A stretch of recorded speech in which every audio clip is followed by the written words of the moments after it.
एक बार सैलानियों का एक दल भारत के अनगिनत खूबसूरत दर्शनीय स्थलों से गुजरता हुआ माउंट आबू पहुंचा।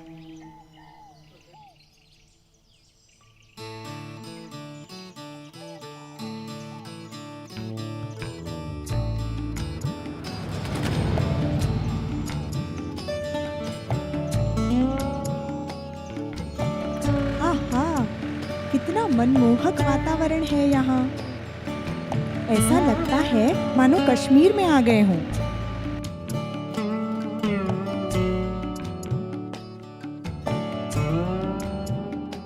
अरे, ये तो किसी राजा के महल जैसा लगता है। चलो पूछते हैं। ये किस राजा का महल है? और वो वहाँ लगी हुई तस्वीर किसकी है? ये तस्वीर प्रजापिता ब्रह्मा बाबा की है।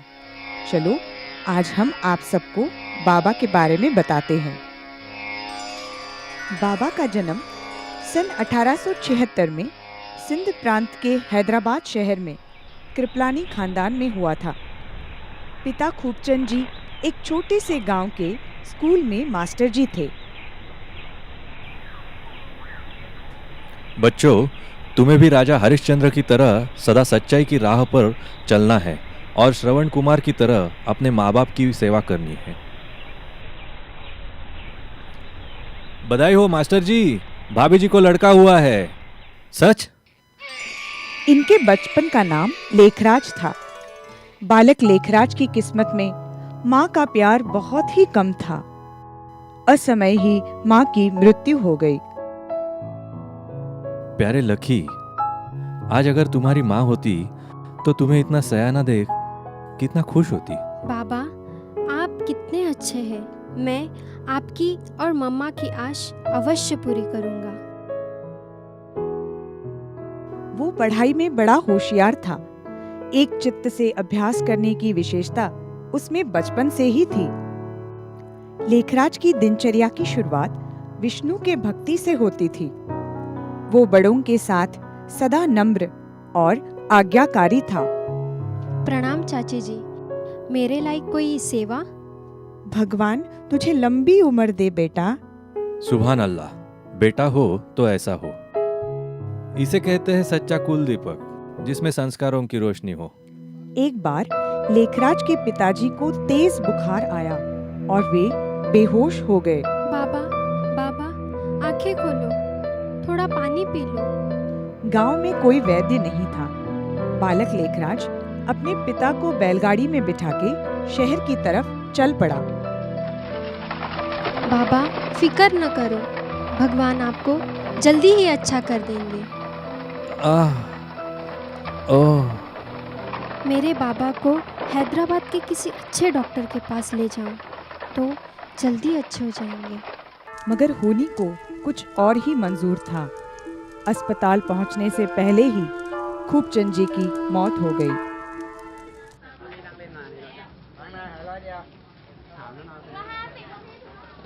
पिता की मृत्यु के बाद लेखी बड़े भैया के साथ उनकी अनाज की दुकान संभालने लगा। माफ़ करना बाबू, एक आना कम है। इस उम्र में ज़्यादा काम नहीं कर पाती। कोई बात नहीं माई, जब हो तब दे देना। यूं तो मुफ्त में बांट बांट कर ये तो मेरा धंधा चौपट कर देगा। घर पहुंचते ही बड़े भैया गुस्से से बरस पड़े। तंग आ गया हूं मैं तेरी इस दरिया दिली से।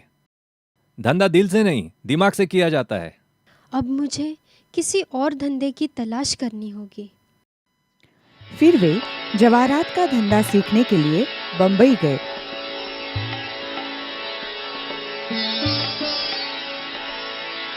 दिन रात की मेहनत और उनकी सच्ची लगन ने जल्द ही उन्हें एक बेहतरीन जौहरी बना दिया। भाई वाह लेखराज, कितना शानदार हार बनाया है। तुम्हारे हाथों में तो जादू है। बड़ा ही गुणी और मेहनती इंसान है। पन्नेलाल जी, देखना एक दिन बड़ा नाम कमाएगा। उनकी तारीफ कलकत्ता से आए एक सज्जन भी सुन रहे थे। अपनी पुत्री जसोदा के लिए इससे अच्छा वर कहाँ मिलेगा मुझे। इसी दौरान वे कलकत्ता चले आए। लेखराज दिन दुगनी रात चौगुनी तरक्की करने लगे और नामी गिरामी व्यापारी बन गए। तब उसी सज्जन ने अपनी पुत्री जसोदा की शादी उनके साथ कर दी। जसोदा एक अत्यंत संस्कारी गुणवान पत्नी साबित हुई। उसमें ईश्वर भक्ति तथा पतिपरायणता अपूर्व थी। वक्त गुजरने के साथ ही लेखराज जी 4 बच्चों के पिता बन गए। बाबा को बच्चों से अपार स्नेह था। वे बच्चों की परवरिश ऐसी करते मानो वे राजकुमार राजकुमारियां हों। आओ बच्चों, देखो ये हीरो के गहने तुम्हारे लिए हैं। बाबा, आप कितने प्यारे हो। पर हाँ, कभी किसी से मांगना नहीं, मांगने से मरना भला। वक्त पंख लगाकर उड़ता गया और देखते ही देखते बच्चे बड़े हो गए। अच्छे घरों से रिश्ते आने लगे। आज तो आपने यहाँ करके हमें कृतज्ञ कर दिया लकीराज बाबू। आपकी बेटी के रूप में मानो हमें संस्कारों का खजाना मिल गया।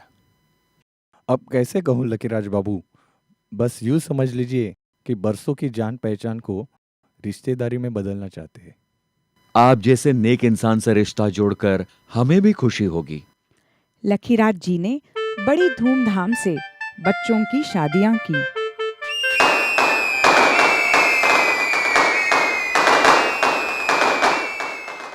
बेटी, खानदान संस्कारों का आईना होता है।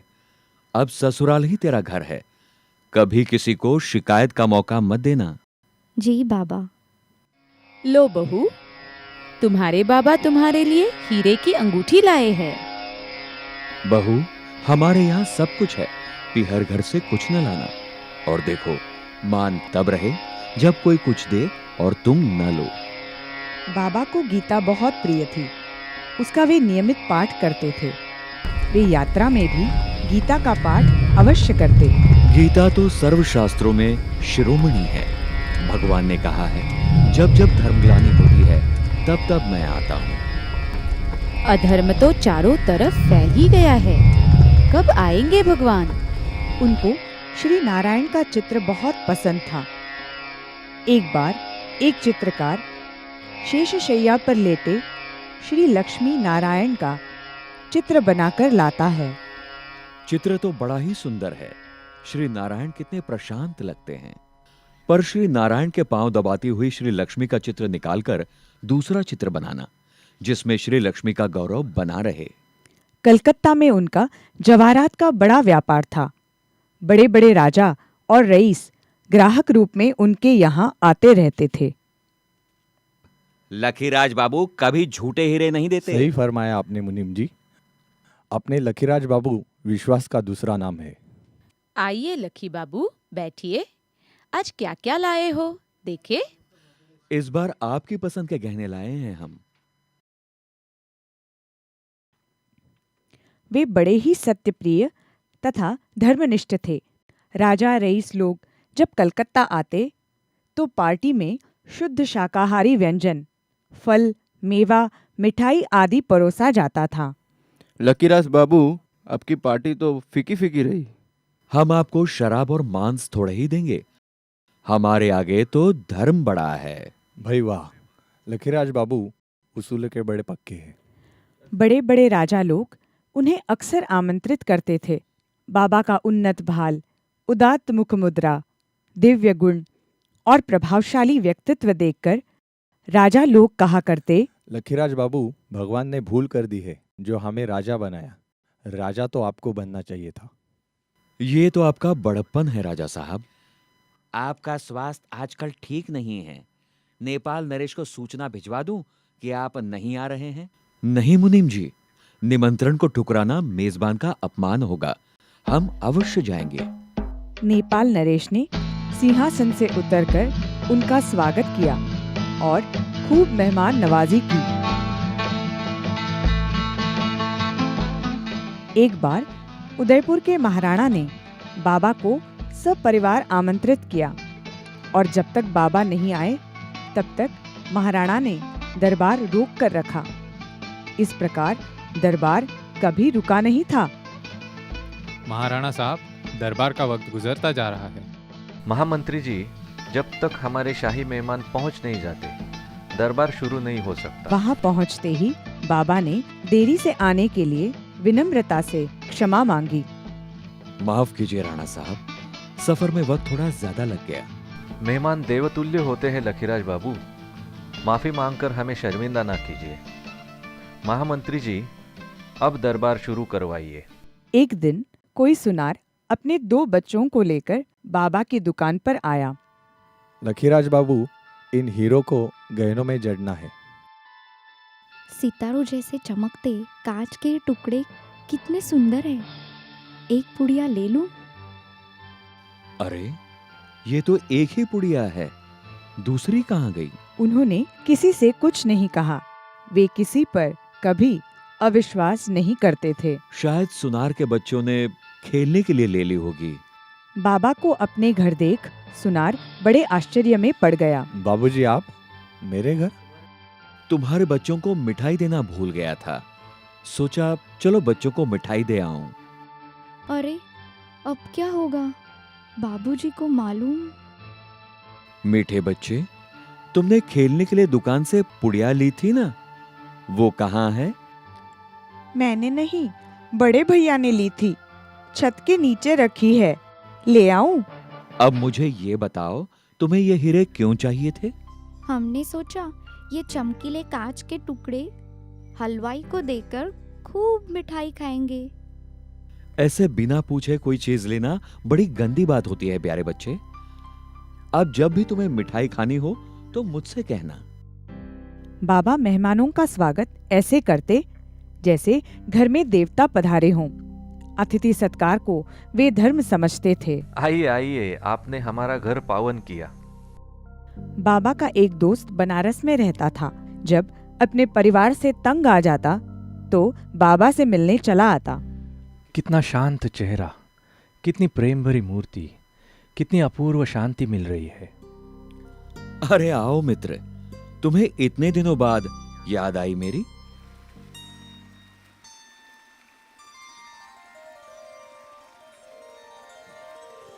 एक बार बाबा गंगा किनारे धार्मिक यात्रा हेतु सपरिवार गए। अपनी पुत्र वधू द्वारा ब्राह्मण को बड़ी दक्षिणा दिलाई। 1000 रुपए? दादा, आप तो राजा हो।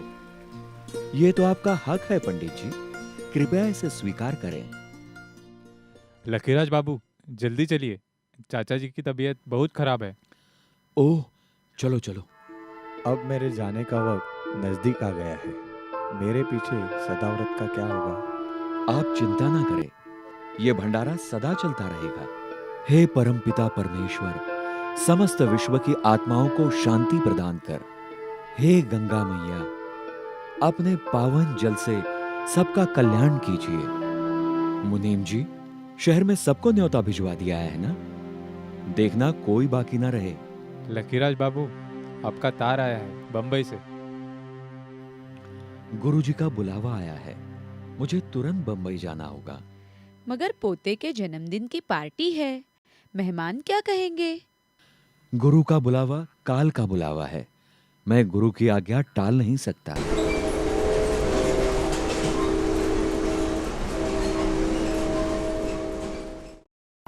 ये गुरु का ही प्रताप लगता है। ओहो प्रभु, मैं तो धन्य हो गया। गुरुजी, क्या ये आपकी ही कृपा थी? कैसी कृपा लखी? बाबा मन ही मन समझ गए, गुरु इस संबंध में कुछ नहीं जानते।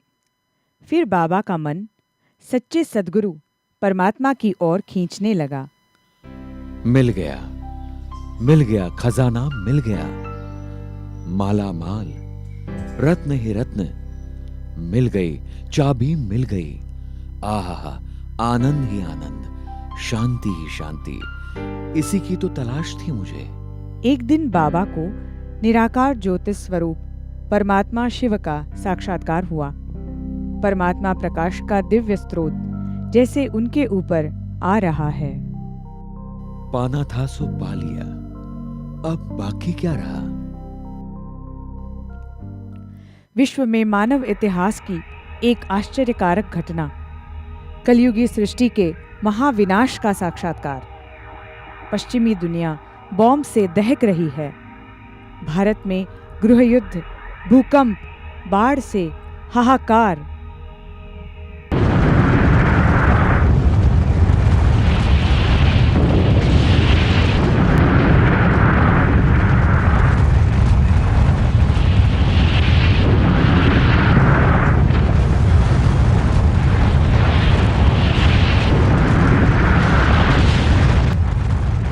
बस करो प्रभु, बस करो। ये भयानक दृश्य और नहीं देखे जाते। सेवक राम, मेरा दिल अब व्यापार में नहीं लगता। अपना हिसाब करके मुझे आजाद कर दो। ये तुम क्या कह रहे हो लकीराज? तुम्हारे बगैर ये सब कौन संभालेगा? अलिफ को अल्लाह मिला, बे को मिली झूठी बादशाही। आई तार अलिफ को हुआ रेल कराही। उन्हीं दिनों बाबा ने एक और अनोखा साक्षात्कार किया। शरीर रूपी पिंजरे से आजाद होकर उन्होंने अलौकिक आनंद की अनुभूति की। फलस्वरूप वे सामाजिक व मोह माया के बंधनों से आजाद हो गए। एक बार बाबा को मृत्यु दशा का साक्षात्कार हुआ। सितारे समान आत्मा भ्रिकुटी से निकलकर पांव के अंगूठे की तरफ गई और फिर लौटकर मस्तक से निकल आकाश की ओर जाती हुई देखी। सचमुच आत्मा शरीर से अलग है।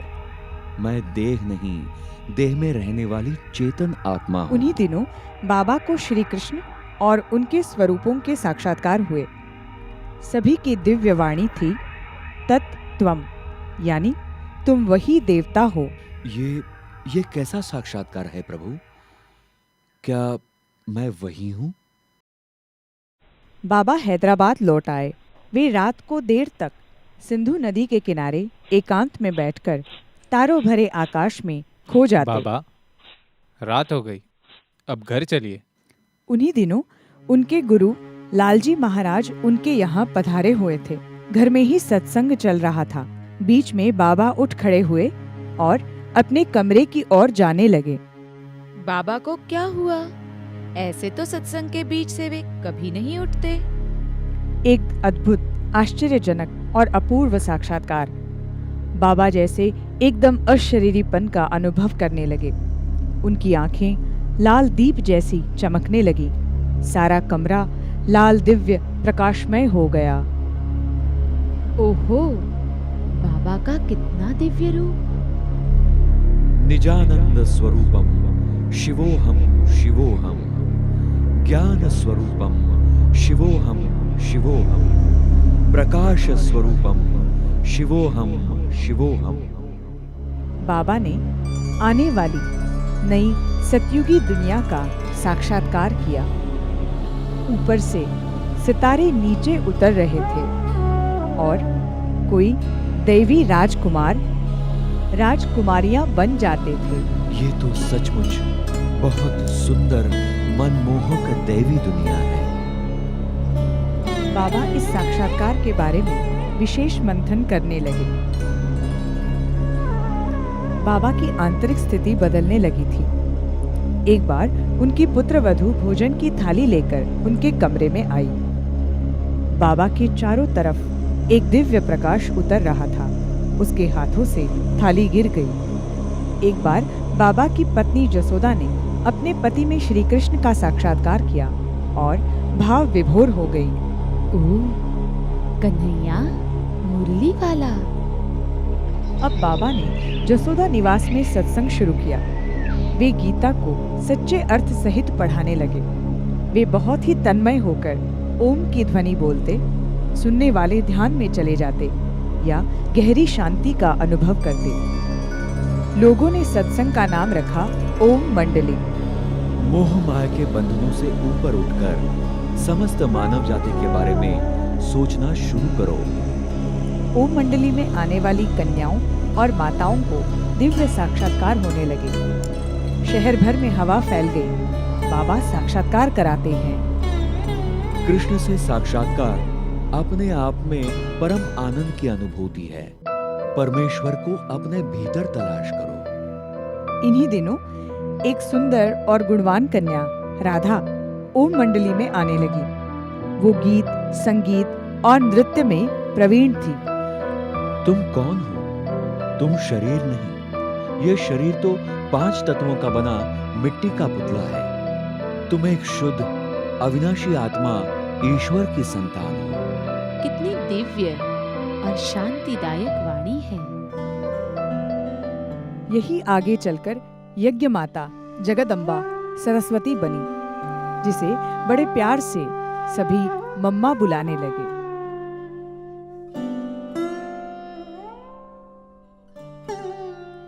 उन दिनों बाबा के स्नेह सौजन्य से आकर्षित गोपी नामक माता सत्संग में आने लगी। आगे चलकर यही दीदी मनमोहिनी के नाम से जानी गई। कई वर्षों तक संयुक्त मुख्य प्रशासिका के रूप से दीदी ने बाबा के इस विशाल कार्य का सुचारू रूप से संचालन किया।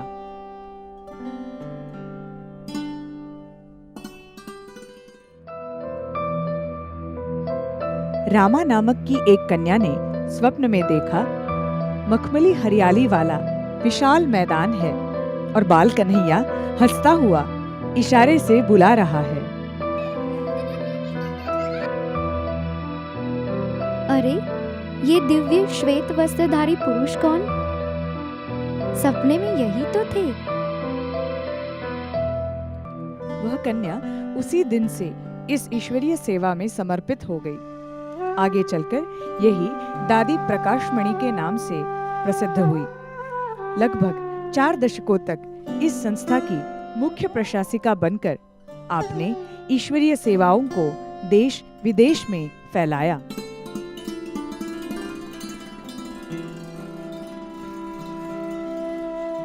शोभा नामक एक कन्या 9 साल की उम्र में बाबा के बोर्डिंग ओम निवास में दाखिल हुई। शुरू से ही उसका साक्षात्कार का विशेष पार्ट रहा। अलौकिक परमात्मा पालना में पली, मधुर वाणी का वरदान प्राप्त हुई यही कन्या आगे चलकर दादी हृदय मोहिनी तथा गुलजार के नाम से प्रसिद्ध हुई। कई वर्षों से आप दिल्ली जोन की प्रशासिका रही हैं। वर्तमान समय आप इस ईश्वरीय विश्वविद्यालय की संयुक्त मुख्य प्रशासिका हैं। निराकार परमात्मा शिव और प्रजापिता ब्रह्मा का साकार माध्यम बनने का सौभाग्य भी आपको प्राप्त है।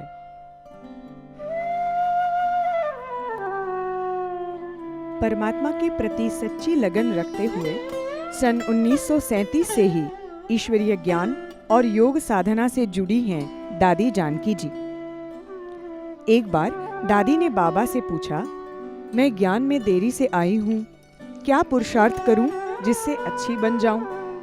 तो बाबा ने उन्हें 12 बार मुरली पढ़ने को कहा। तब दादी ने कहा, बाबा 24 बार पढ़ूंगी तो और अच्छा बन जाऊंगी ना। स्वयं भाग्य विधाता भगवान का हाथ जिनके माथे पर रहा, वो दादी जी उमंग, उत्साह, अथकपन की मूर्ति हैं। ईश्वरीय ज्ञान को सरल शब्दों में सुनाना आपकी विशेषता है।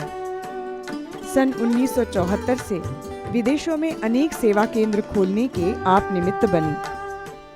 आपको most stable mind in the world के खिताब से नवाजा गया है।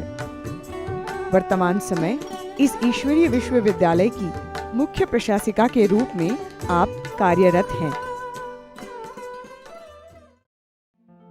बाबा, मैं बहुत दुखी हूँ। मेरा पति मर गया है।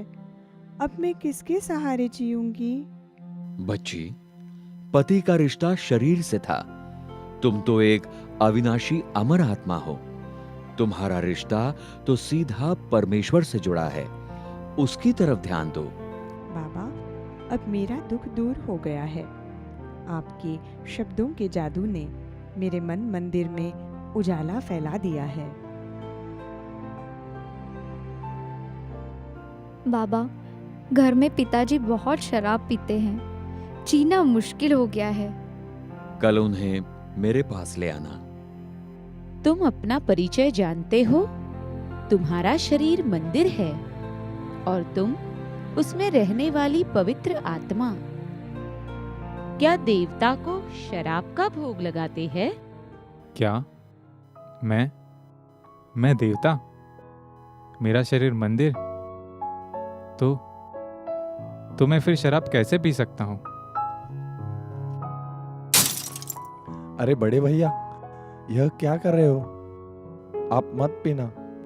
मेरे लिए जो मेरे लिए बुरा वह तुम्हारे लिए भी बुरा।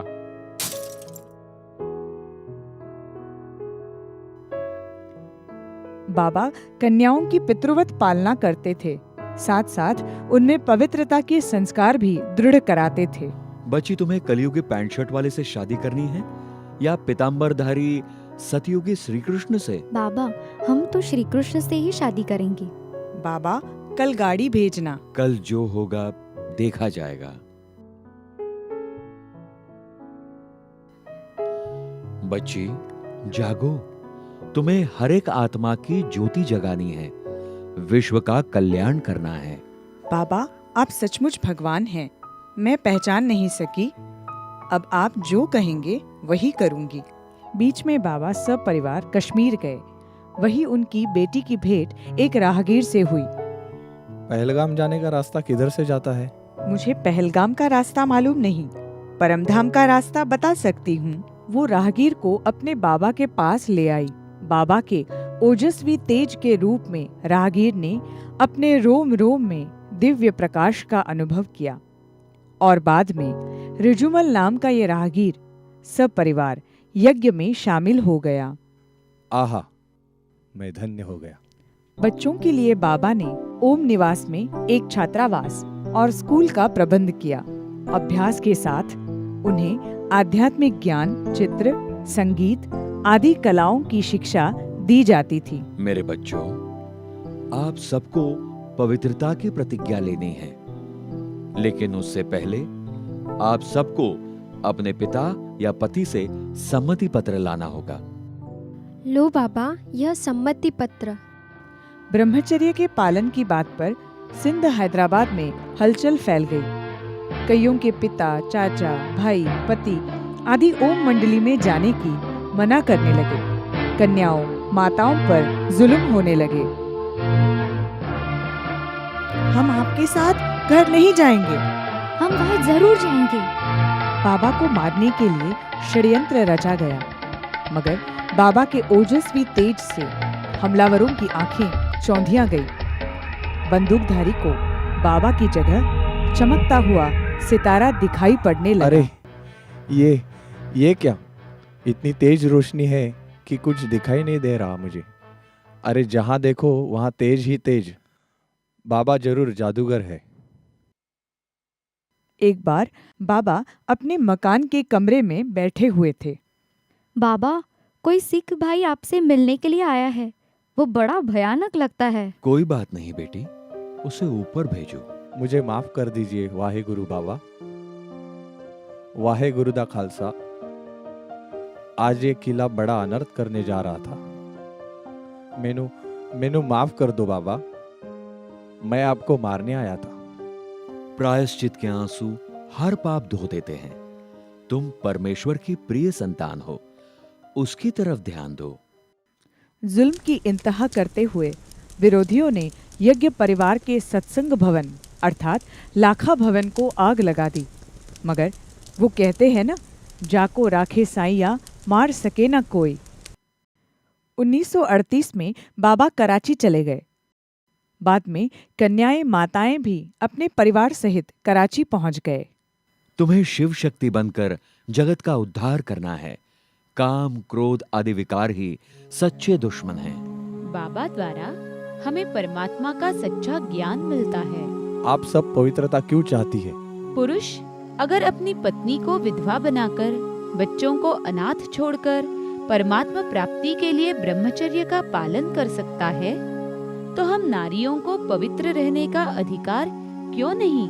यह अदालत ओम मंडली की सदस्यों की सोच से पूर्णतः सहमति जताते हुए उन्हें उनकी स्वतंत्रता प्रदान करती है। संदेश पुत्रियां सूक्ष्म वतन में जाकर ज्ञान के राज लेकर आती। इन पर बाबा और ओम राधे क्लास कराते। ज्ञान के नित्य नवीन श्रृंगार से बच्चों को भरपूर करते। उनमें गुलजार नामक कन्या ने ध्यान में जाकर ज्ञान के अनेक राज खुलते हुए दृश्य देखे।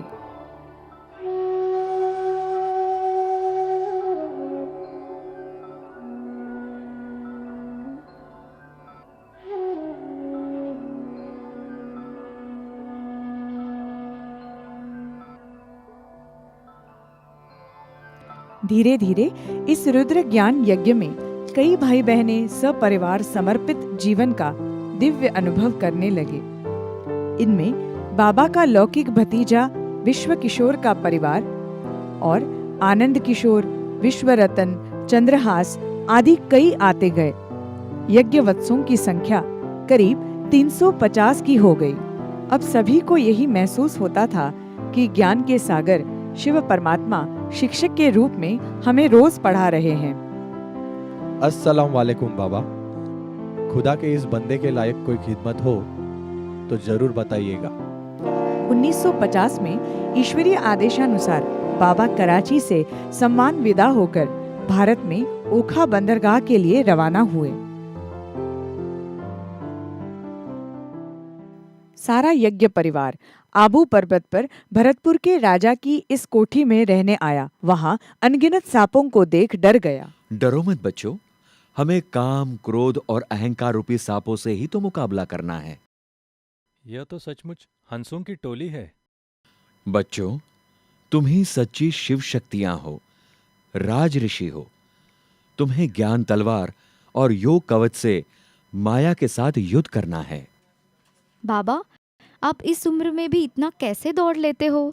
बेटी, तुम जानती नहीं, इस गाड़ी में डबल इंजन है, एक ब्रह्मा और दूसरा शिव बाबा। बाबा अक्सर करके अपने लाडले बच्चों को प्यार व शिक्षा से भरपूर ऐसे पत्र लिखते कि जिन्हें बार बार पढ़ने का मन करता।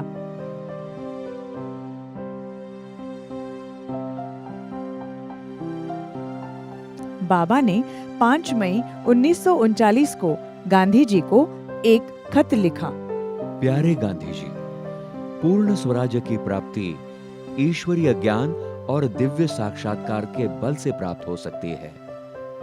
आत्मिक बल से ही विज्ञान बल को जीता जा सकता है। बाबा ने रविंद्रनाथ टैगोर, लॉर्ड हैलिफैक्स, जीना, नेपाल नरेश, उदयपुर के महाराणा को पत्र लिखकर ईश्वरीय निमंत्रण दिया। मम्मा सभी यज्ञवत्सों को पुरुषार्थ में आगे बढ़ाती। अपनी आत्मशक्ति को जागृत करो और फिर कोशिश करो खुद को सच्चे अर्थों में पहचानने की। परमात्मा शिव ने तीनों लोकों का राज ब्रह्मा मुख द्वारा बताया। साकारी पृथ्वीलोक, आकारी सूक्ष्मलोक और निराकारी ब्रह्मलोक।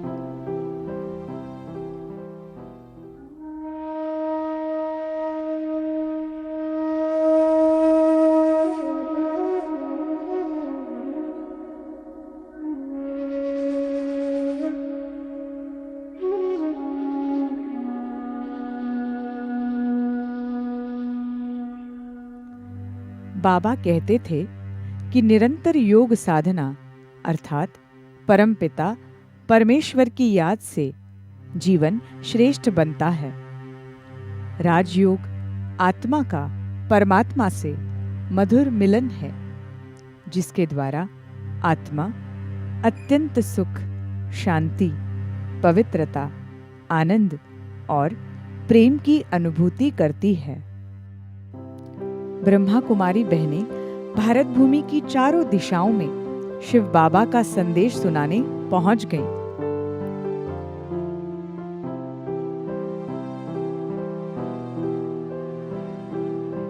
मधुबन, आबू पर्वत, पांडव भवन पर भी मुलाकाती बाबा को एक पल खाली नहीं छोड़ते। बाबा की मीठी वाणी सुनकर सभी को बेहद आत्मिक शांति मिलती। सेवा अर्थ बाबा कई बार बंबई, दिल्ली भी गए।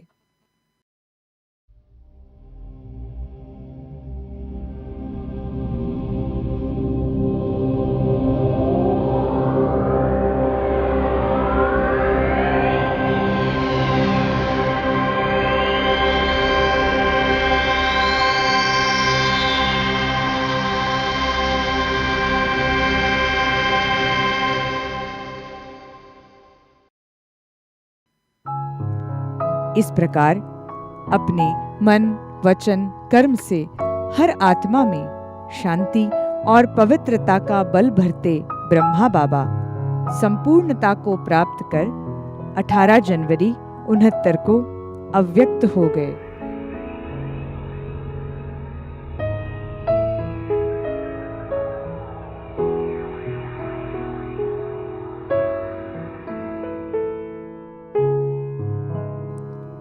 बाबा द्वारा दिया हुआ ज्ञान आज भी हमारे मन मंदिर में रोशन है। उनकी वो मीठी ज्ञानवर्धक बातें हमें बार बार खुद को बेहतर बनाने की प्रेरणा देती हैं। बाबा कहते थे, प्यारे बच्चों, जीवन मुक्ति आपका जन्म सिद्ध ईश्वरीय अधिकार है। कभी भी किसी को मन, वचन और कर्म से दुख मत दो। दिव्य गुण धारण करो। मुझसे मिले इस अविनाशी ज्ञान के खजाने को समस्त मानव जाति में दिल खोलकर खर्च करो। ज्ञान स्वरूप, प्रेम स्वरूप, शांति स्वरूप, पवित्रता स्वरूप और आनंद स्वरूप बनो।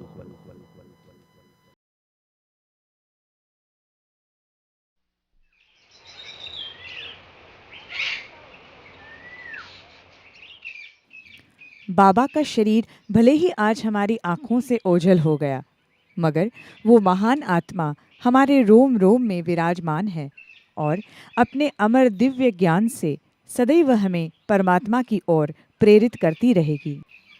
आपने बाबा के बारे में बताकर हमारे जीवन को एक नई दिशा दी है। क्या हम यज्ञ परिवार में शामिल हो सकते हैं? आप सभी आत्माओं का स्वागत है।